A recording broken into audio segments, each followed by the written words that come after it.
غير المغضوب عليهم ولا الضالين. بسم الله الرحمن الرحيم. الحمد لله والصلاة والسلام على رسول الله سيدنا مولانا محمد ابن عبد الله وعلى آله وصحبه ومن تبع هداه. أما بعد. قال المصنف الإمام حجة الإسلام أبو حامد الغزالي رحمه الله ونفعنا بعلومه في الدارين. السادس أن لا يمر بين يدي الناس ويجلس حيث هو إلى قرب أسطوانة أو حائط حتى لا يمرون بين يديه، أعني بين يدي المصلي، فإن ذلك لا يقطع الصلاة ولكنه منهي عنه. قال صلى الله عليه وسلم: لأن يقف 40 عاما خير له من أن يمر بين يدي المصلي.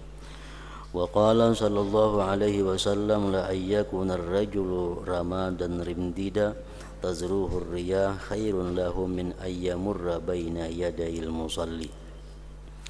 وقد روي في حديث آخر في المار والمصلي حيث صلى على الطريق أو قصر في الدفع، وقال: لو يعلم المار بين يدي المصلي والمصلي ما عليهما بذلك لكان أن يقف 40 سنة خيرا له من أن يمر بين يديه. والأسطوانة والحائط والمصلى المفروش حد للمصلي، ومن اجتاز به فينبغي أن يدفعه. قال صلى الله عليه وسلم: ليدفعه فإن أبى فليدفعه فإن أبى فليقاتله فإنه syaitan ila akhir.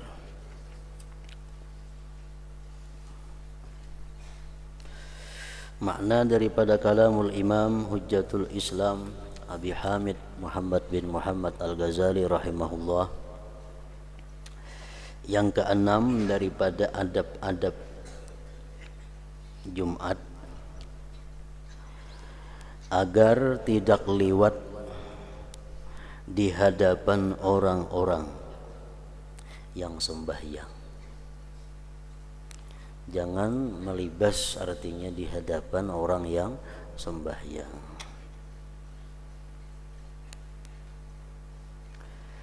Dan ia duduk dekat tiang atau dinding sehingga mereka tidak dapat lewat di muka, yakni di depan orang yang salat.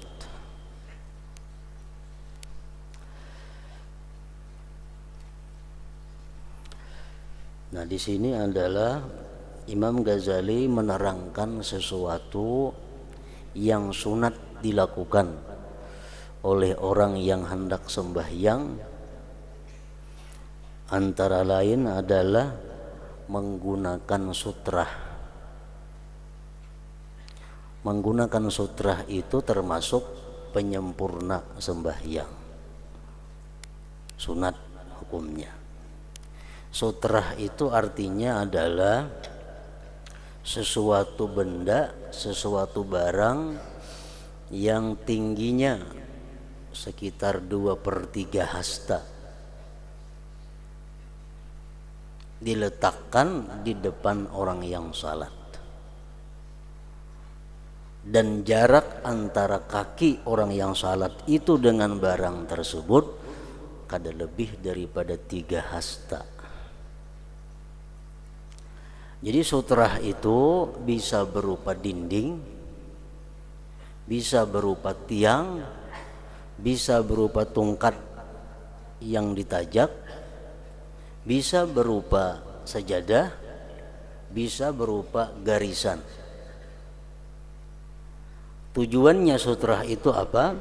Supaya orang kada boleh lewat di depan, di hadapan orang yang sembahyang tersebut. Itu gunanya sutrah tadi.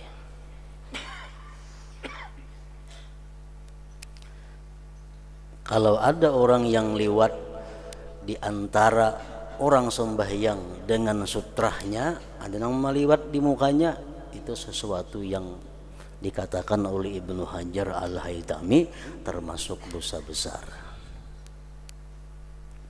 Nah, jadi artinya sunat kita sembahyang baik di rumah, baik di masjid, baik dimanapun menggunakan sutra itu. Urutannya dinding atau tihang yang kita hadapi. Atau kada ada dinding, kada ada tihang, misal di tanah lapang kita tajak tungkat di hadapan kita sembahyang itu. Tungkat itu tingginya minimal sekurangnya 2/3 hasta. Kada ada tungkat, sajadah diurat. Sajadah kada ada, garis di hadapan kita. Nah, itu tujuannya adalah supaya sembahyang kita kada terganggu oleh orang yang liwat di hadapan. Karena orang liwat di antara sutra itu orang yang melakukan suatu dosa yang besar. Jadi kalau kita ke masjid, yang dicari dahulu adalah saf pertama. Karena saf pertama ini langsung menghadap dinding biasanya. Nah, otomatis orang yang sembahyang di saf pertama itu, sembahyang sunat kan misalnya di saf pertama, ini sudah punya sutra. Karena dinding masjid sutranya. Nah, kalau ada orang yang liwat antara inya sembahyang dengan dinding masjid itu, hukumnya adalah haram. Kalau kada dinding, boleh juga tihang. Tihang-tihang ini, nah, tihang-tihang di masjid-masjid. Nah, sembahyang kita menghadap tihang, atau sedikit ke kanan dari tihang atau ke kiri dari tihang. Nah, maka tihang itu menjadi sutra bagi kita. Misalnya kada ada tihang, ada sajadah, sajadah urak. Nah, maka antara batis kita sampai ujung sajadah itu ngarannya adalah sutra, nang kada boleh diganggu, diliwati oleh siapa juga pun. Nah, urutan tertibnya itu menentukan. Artinya yang pertama dinding atau tihang. Misal di masjid, di musalla, dinding ada, tihang ada. Kita sembahyang kada menghadap dinding, kada menghadap tihang, tapi maurak sajadah. Nah, itu maurak sajadah hukumnya adalah sia-sia. Kenapa? Karena kedudukan sajadah itu kalau kada ada dinding atau tihang, sia-sia, sama ya kada bersutrah ngarannya. Di rumah misalnya, dinding ada di muka, dinding rumah, dinding kamar, sembahyang jauh pada dinding, pasahapan diurak, itu kada berpahala. Kenapa? Karena meninggalkan yang lebih tinggi martabatnya, mengambil yang lebih rendah. Jadi urutannya itu dinding atau tihang sama, kemudian tungkat ditajak amunnya kawa, kada ada tungkat hanya sajadah nomor 4-nya. Nah, kalau kita masuk masjid, kita dituntut agar jangan sampai melibas orang sembahyang. Orang sembahyang sunat, kenapa? Jangan dilalui. Kecuali orang ini taksir. Arti taksir kenapa? Dinding ada kosong kada dihadapinya, tihang ada kosong kada dihadapinya, diuraknya sajadah di tengah-tengah masjid.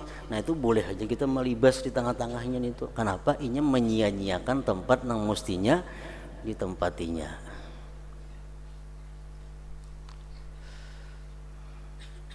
Jadi kalau kita ke masjid atau di rumah hendak sembahyang, kita disunatkan dahulu mencari sutrah tadi, dinding atau tihang. Bila kada ada tungkat, bila kada ada hanyar sajadah. Agar tidak liwat di hadapan orang-orang dan ia duduk dekat tiang atau dinding. Jadi kalau kita memilih tempat di masjid, di musalla, di langgar, kita milih tempat segan sembahyang itu, pilih parak dinding atau parak tihang.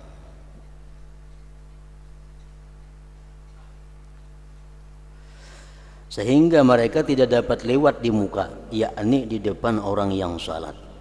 Sesungguhnya hal itu tidak memutuskan salat.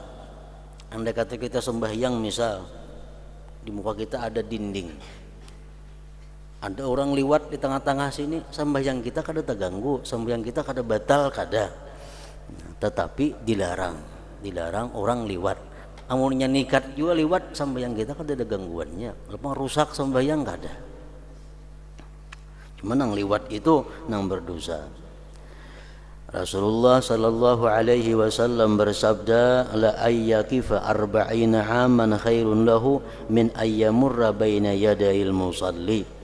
Artinya sungguh berhenti selama 40 tahun itu lebih baik baginya daripada ia liwat di depan orang yang sedang salat. Bisa kada ada jalan lain hendak keluar, kada ada jalan lain hendak masuk ke masjid, orang sembayangan rapi, sapnya sudah teratur. Nah lebih baik kita menunggu ujar Nabi 40 tahun daripada kita meliwati orang nang sembahyang itu.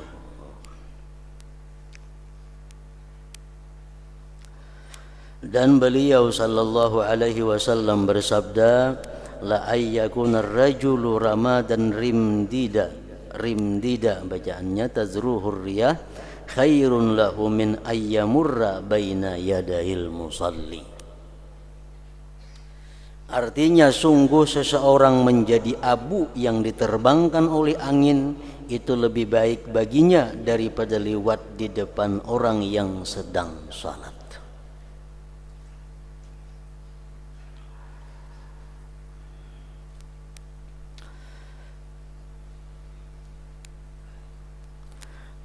Kecuali orang nang sembahyang tadi menyia-nyiakan haknya, nah itu ada jadi masalah. Sembahyang di Muhar Lawang misalnya, di Muhar Lawang tuh hibak dahulu masjid ke di mana-mana kah, yang di pemulaan Lawang tuh hibak. Nah itu orang nang kada menjaga kehormatan dirinya. Andai kata kita langgar resapnya, kita kada berdosa. Kenapa? Inya seorang menyia-nyiakan dirinya untuk dilanggar.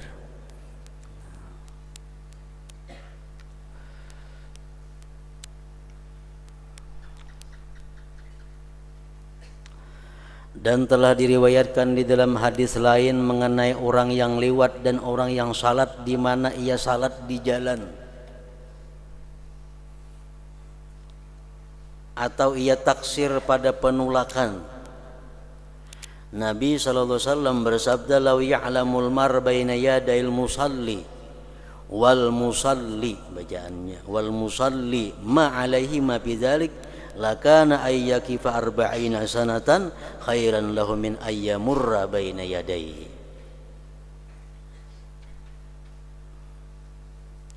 Artinya seandainya orang yang lewat di depan orang yang salat dan orang yang salat bacaannya dan orang yang salat dan orang yang salat itu mengetahui akan apa yang ada atas keduanya, maksudnya dosanya, niscaya ia berhenti 40 tahun itu adalah lebih baik daripada ia lewat di depannya.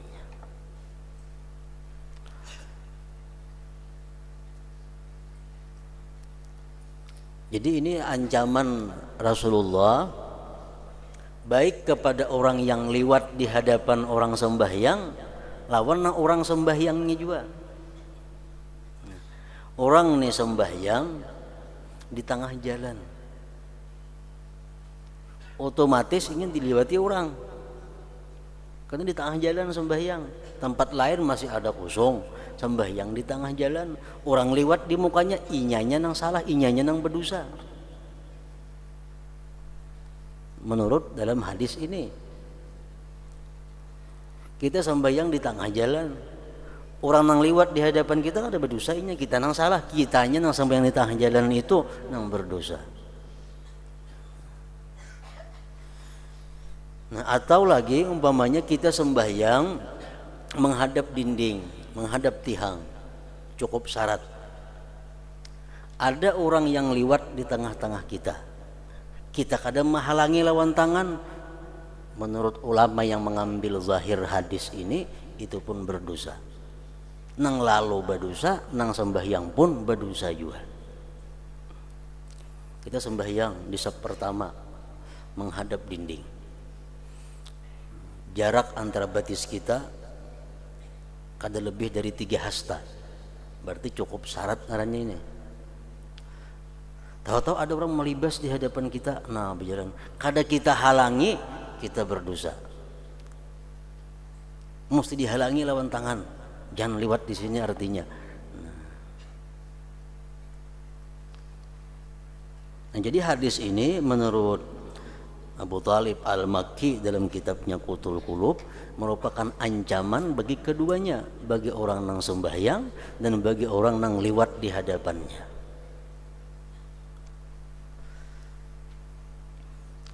Seandainya orang yang liwat di depan orang salat nang melibas nini, dan orang yang salat itu mengetahui akan apa yang ada atas keduanya daripada dosa, maksudnya niscaya ia berhenti 40 tahun itu adalah lebih baik daripada ia lewat di depannya.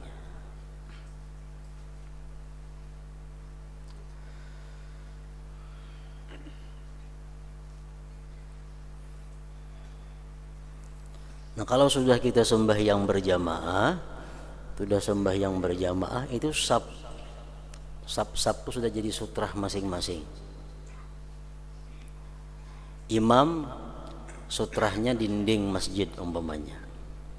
Sab nang pertama sutrahnya ia sutrah imam. Orang nang sembahyang di sab kedua sutrahnya ia orang nang di sab pertama. Orang sembahyang di sab ketiga sutrahnya orang nang di sab kedua. Orang sembahyang di sab keempat sutrahnya orang nang di sab ketiga.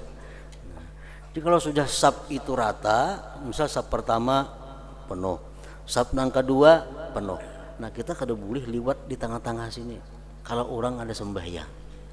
Karena sab kedua ini sutrahnya adalah orang-orang nang berdirian, orang-orang nang sembahyangan di sab pertama itu. Asalkan jarak antara sab ke sab itu kada lebih dari 3 hasta. Kalau lebih pada 3 hasta itu sudah kada cukup syarat untuk dijadikan sutrah ngarannya. Misalnya peimaman itu gana mihrab masjid itu panjang, maksudnya 4 meter. Lalu si imam sembahyang di parak sini, sehingga antara imamnya ke dinding itu misal 3 meteran lagi. Nah, imamnya sembahyang ada bersutra, mesti diulahkan di hadapan imam itu ada kayu kah, ada dampar tinggi kah, supaya imamnya ada berisian sutra. Karena jarak antara imam dengan dinding peimaman itu terlalu jauh, lebih daripada 3 hasta.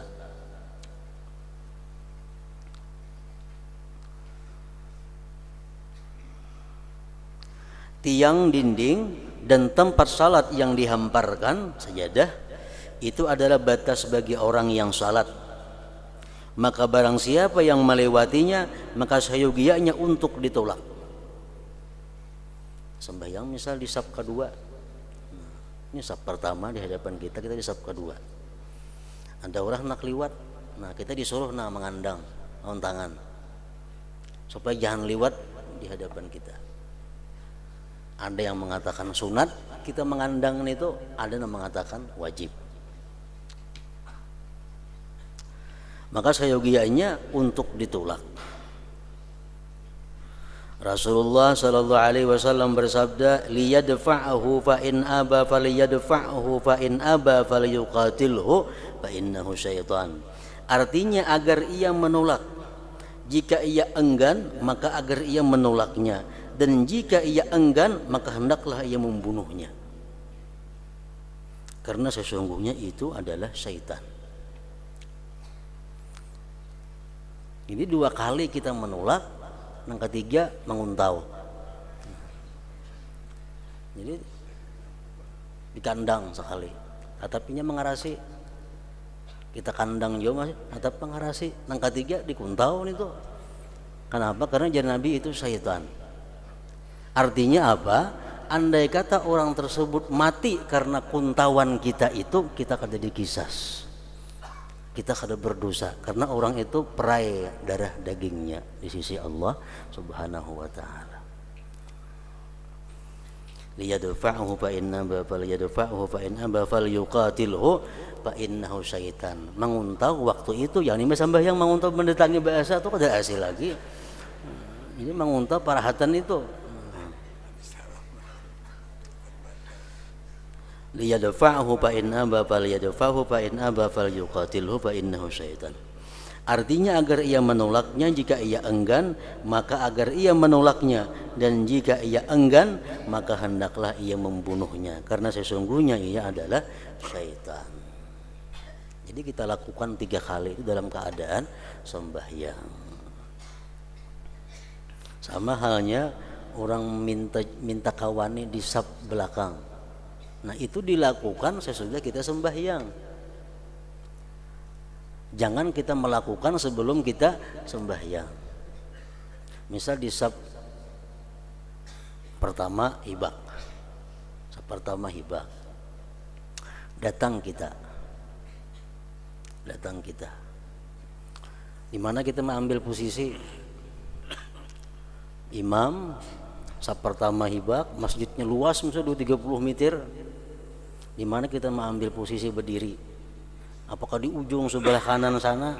Nah, nang bujurnya kita mengambil posisi itu di belakang imam. Ambil ke kanan sedikit. Di situ kita memulai saf. Nah, memulai saf. Di belakang imam ke kanan sedikit. Nah, di situ kita Allahu Akbar. Surangan. Sesudah kita Allahu Akbar, hanya kita boleh menarik orang di muka untuk menggani kita, mengawani di belakang ini. Takbir dahulu hanya menggatuk nang di muka. Bila nang di muka dia dan nang di belakang ini sudah takbir nang di belakang, inya menggawil kita nang di muka, kita sunat membantu inya mundur supaya jadi saf di belakang. Bila belum mengangkat takbir dan di belakang ini menggatuk kita jangan melayani itu. Kenapa sebabnya? Karena kita nang jadi korban. Begitu kita mundur ke belakang, kita saurangan di saf ngarannya. Ini belum sembahyang lagi, kita nang jadi saurangan. Nah, jadi supaya jangan ada nang saurangan di belakang itu, Allahu Akbar dahulu, hanya gatuk nang di muka. Jadi kedua-duanya di belakang nih kada ada sorangan sembahyang. Nah sama dalam halnya masalah menolak orang yang lewat di hadapan tadi. Abu Sa'id Al-Khudri radhiyallahu anhu menolak orang yang lewat di depannya sehingga ia membantingnya. Abu Sa'id Al-Khudri salah seorang sahabat Rasulullah sallallahu alaihi wasallam sembahyang. Beliau memakai sutra, memakai aturan-aturannya tadi. Ada yang lewat di hadapan sidin, halangi sidin. Kada maasi banting sidin. Lalu barangkali laki-laki tadi memeganginya, lalu ia minta tolong atasnya pada Marwan. Lalu ia minta tolong atasnya pada Marwan. Marwan ini gubernur Madinah waktu itu. Artinya mengaduakan bahasa kitanya. Nang dibanting itu mengaduakan ke gubernur. Kada terima. Dipanggil gubernur Abu Sa'id ini, kan apa ikan sembahyang membanting orang itu. Lalu ia mengkabarkan bahwa Nabi SAW memerintahkan dengan demikian itu. Nabi yang menyuruh itu.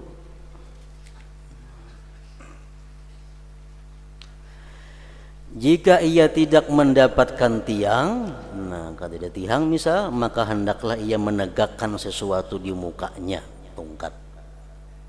Panjangnya tingginya sekitar 1 hasta,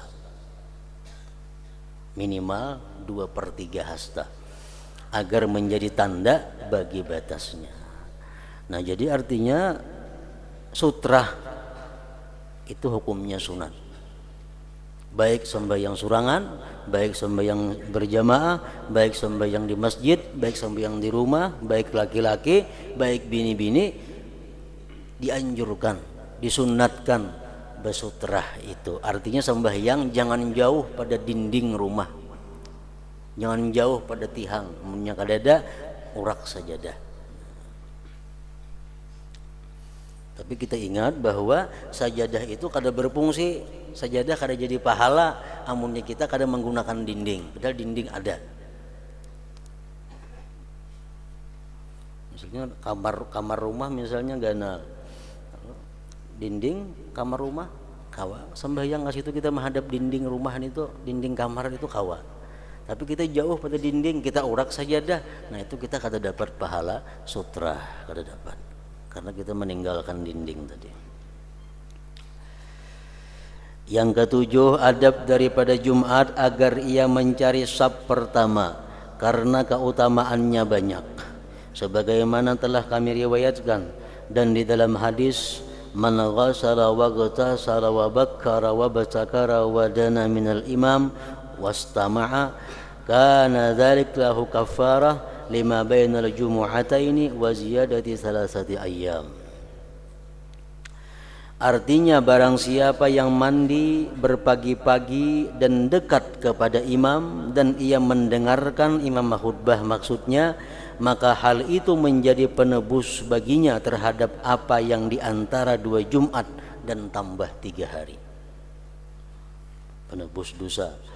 Pada lapas yang lain, hadis yang lain, ghafarallahu lahu ilal jumu'atil ukhra, Allah berikan, maka Allah mengampuninya sampai kepada Jumat yang lain. Dan pada sebahagian riwayat beliau mensyaratkan walam yatakhatta riqaban nas, artinya ia tidak melangkahi leher-leher manusia.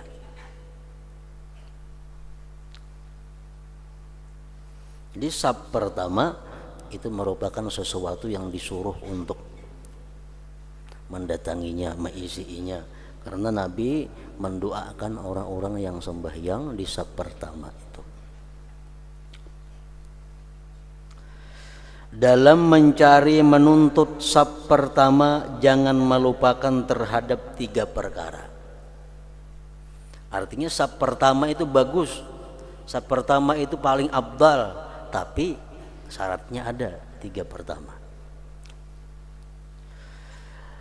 Apabila ia melihat di dekat khatib ada kemungkaran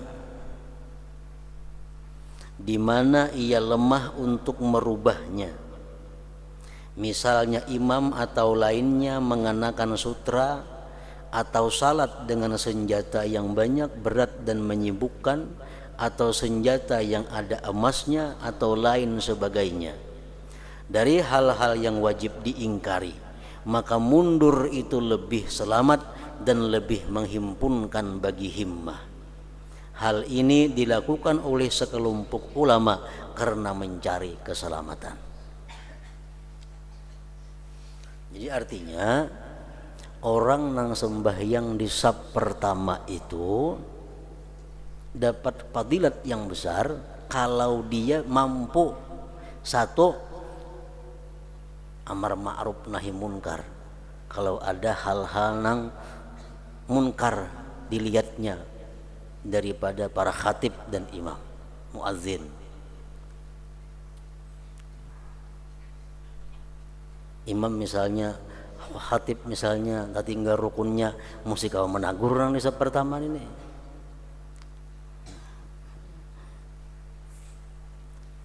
Atau misalnya imam, ini dahulu di zaman Bahari orang yang jadi khatib itu khalifah atau amir, gubernur atau bupati di bawahnya. Nah, macam zaman Rasulullah Sallallahu Alaihi Wasallam, khatib di Madinah itu Rasulullah. Zamannya Abu Bakar, khatib di situ Abu Bakar karena Abu Bakar presidennya, khalifahnya.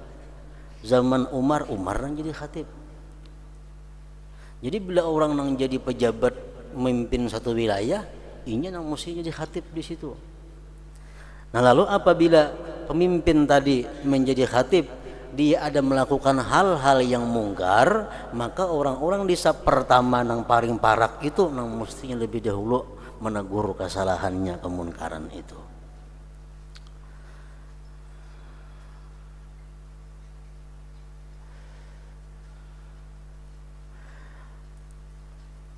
Jadi apabila ia melihat di dekat khatib akan kemungkaran di mana ia lemah untuk merubahnya,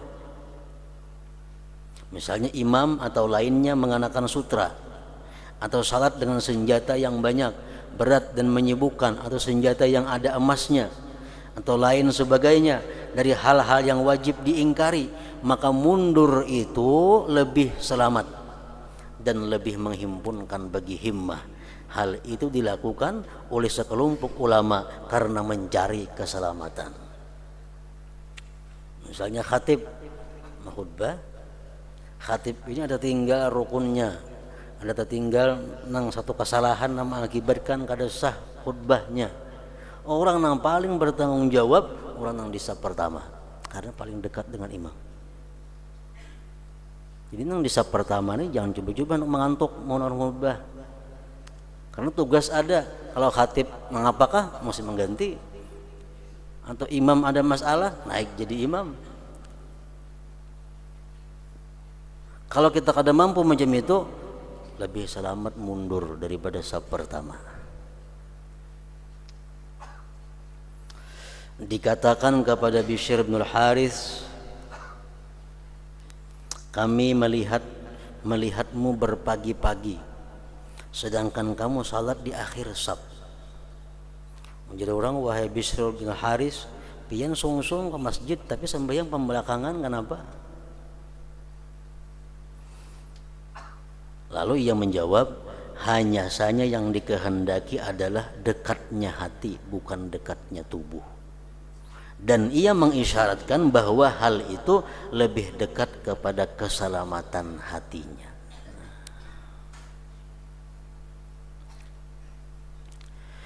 Sufyan As-Sauri melihat kepada Syu'aib bin Harbin di samping mimbar dengan mendengarkan khutbah dari Abi Ja'far Al-Mansur.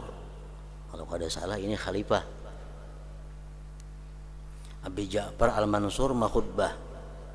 Syu'aib bin Harbin duduk di parak situ mendengarkan khutbahnya. Sufyan Sauri melihat dari kejauhan. Ketika ia selesai salat, ia Sufyan Sauri berkata kepada Syu'aib bin Harbin tadi.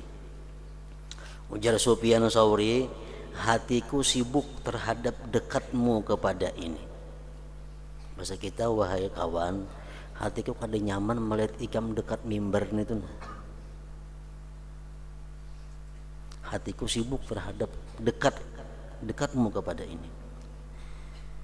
Apakah kamu percaya untuk mendengar perkataan yang wajib atasmu untuk mengingkarinya? Artinya amun khatib tu ada hal-hal pidatunya nang salah, pidatunya nang kada pantas, apakah mampu mengingkarinya?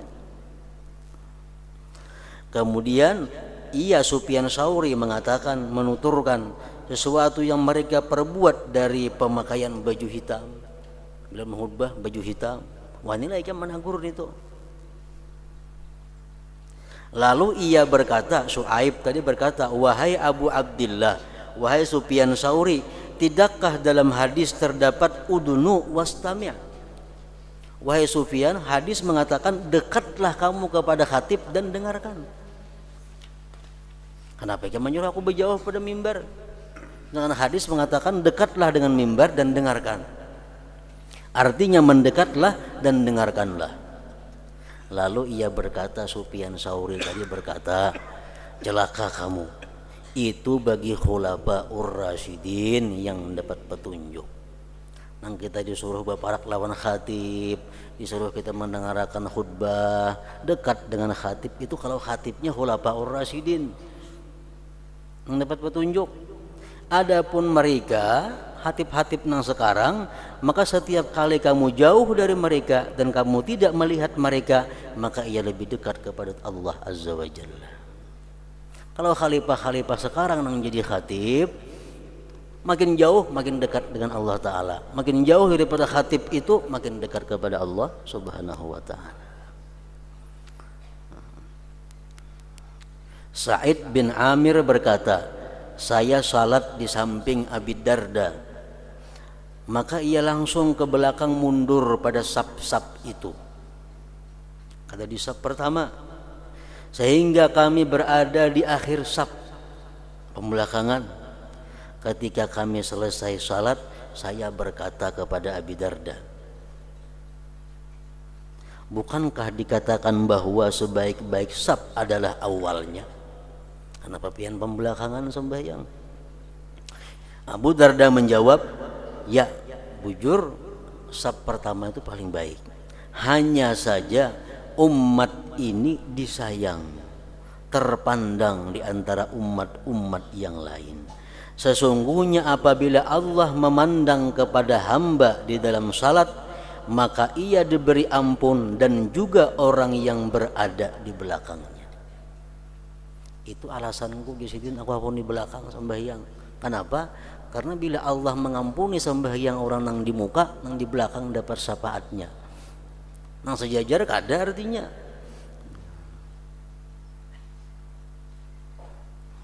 Maka ia diberi ampun dan juga orang yang berada di belakangnya. Saya ke belakang, ujar Abu Darda, dengan harapan Allah memberi ampun kepada saya dengan salah seorang dari mereka di mana Allah memandang kepadanya. Ini alasan Abu Darda kenapa sembahyang pembelakangan.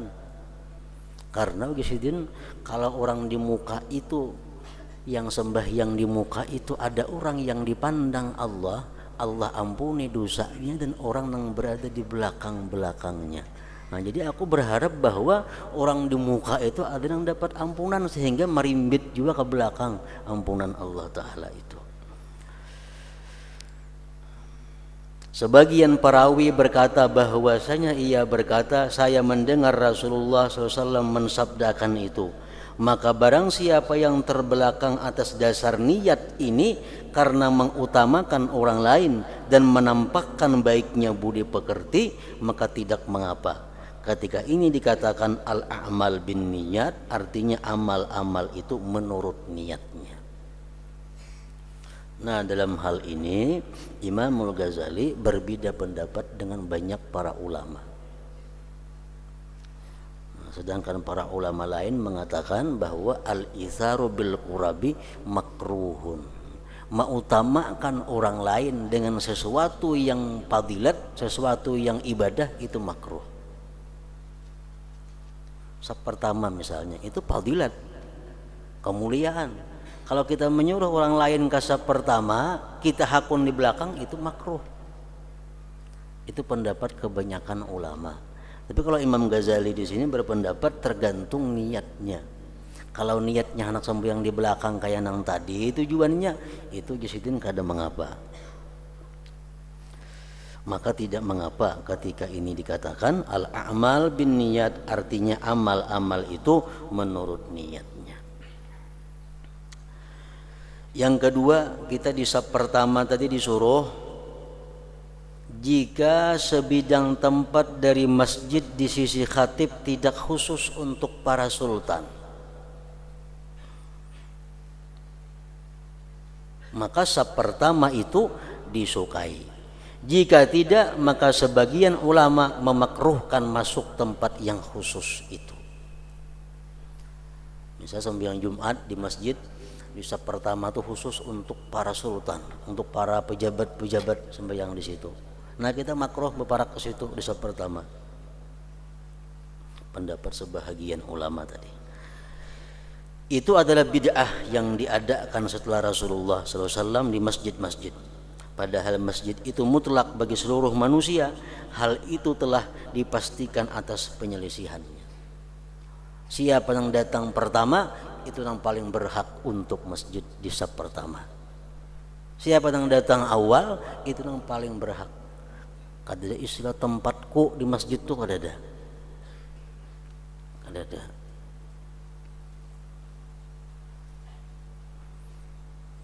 Sampai-sampai di dalam kitab fikih disebutkan masjid itu adalah tempat yang mulia. Dan yang paling mulia tempat di masjid itu adalah mihrab. Ngaran mihrab itu nang mana? Mihrab itu tempat sembahyang imam, itu mihrab ngarannya. Kalau nang salawasan ini mihrab ada, di mana tempat imam sembahyang itu mihrab ngarannya. Jadi bukan mihrab nang bejongol peimaman kamu, kalau sebagian disebut mihrab. Lain, mihrab itu di mana imam biasa sembahyang, di situ mihrab. Nah, di situ kada boleh si imam ini berlawas-lawas duduk di tempat mihrabnya itu kalau selesai sembahyang. Kenapa? Dikhawatirkan kalau ada kaum muslimin yang hendak ke tempat itu, karena itu tempat yang paling abdal di dalam masjid.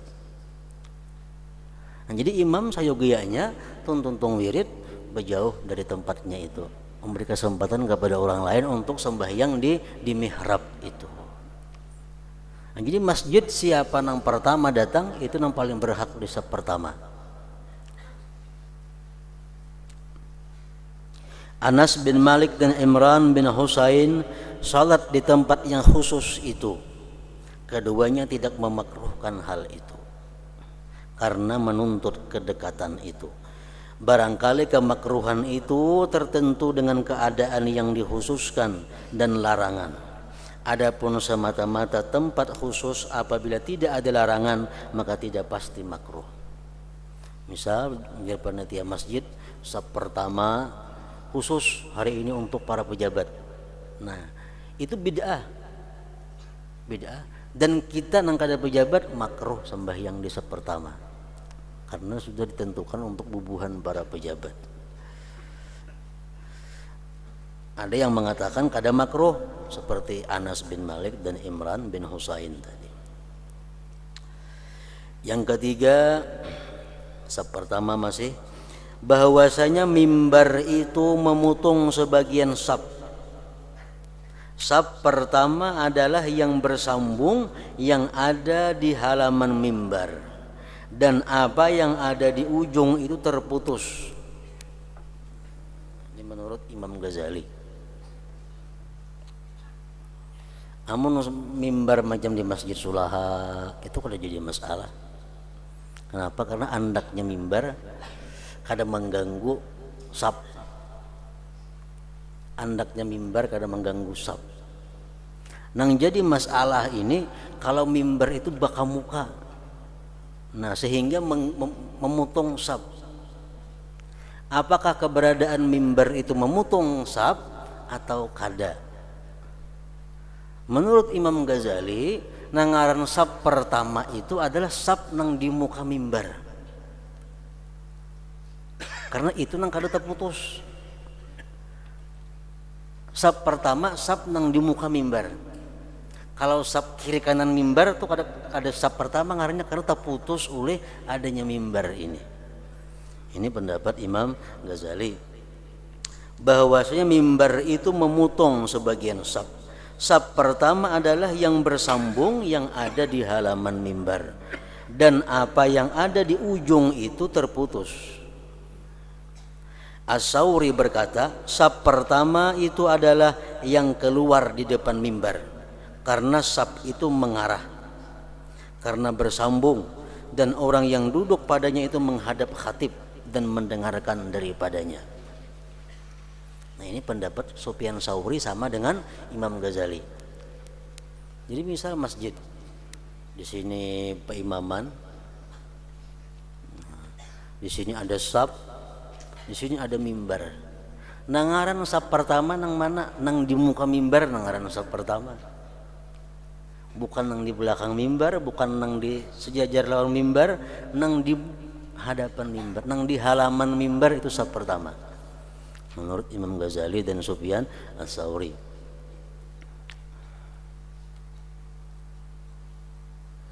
Jadi kalau mimbar macam Masjid Sulaha nang di muka itu kada ada masalah karena kada memotong saf. Sebagian ada mimbar baandak di saf pertama, maandak mimbar itu. Nah, maandak mimbar di saf pertama kada diintang sebelah kanan imam, maandak di belakang imam, maandak mimbar ini. Lalu otomatis saf kita pagat antara sini lawan sana, tahalang mimbar. Nah, menurut sebagian ulama saf pertama tuh hilang, berubah ke halaman mimbar. Memang ada juga pendapat ulama bahwa mimbar itu kada memotong saf, itu ada juga pendapat. Cuma lebih baiknya menghindari perselisihan ulama itu. Andak mimbar kayak di Sulaha tuh kada betah luput lagi sudah. Kalau maandak baka muka, lalu khilaf ulama, ada mengatakan memutus saf, ada mengatakan kada. Yang paling baik itu memelihara khilaf.